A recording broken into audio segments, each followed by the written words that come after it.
We're looking for auto electricians to join our team to help us transform classic cars like this Mini into electric vehicles. Almost every bit of 12-volt and control wiring we put in a car is designed in cardonics and then printed one-to-one so it can be assembled on a looming board. That means you get to use all these cool forks and clips and everything, but lifting it off the workspace, you've got the instructions right there where you're splicing and connecting the pin order and everything, and it just makes wrapping and assembly and soldering and everything really, really easy. This is typical of the way a Land Rover might come to us with sort of original wiring, but upgraded and patched in some areas, rotting insulation, and I think only 2 fuses there. So we strip all that and replace it with something like this, a PDM with 30 odd channels in, 30 odd channels out, and of course CAN bus connection to our EV system.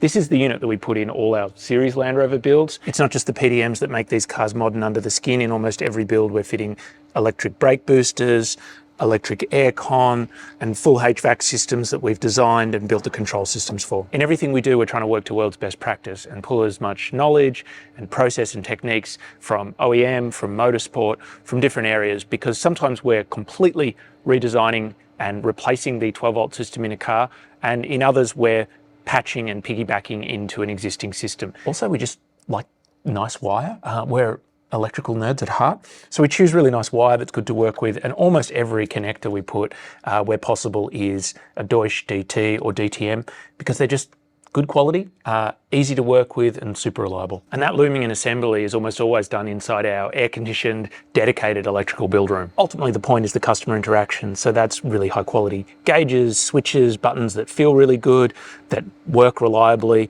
in something like this 1962 Land Rover, or like this Mini with features that are more designed for a track day. So come and help us define and build what we think are the best electric vehicles in Australia.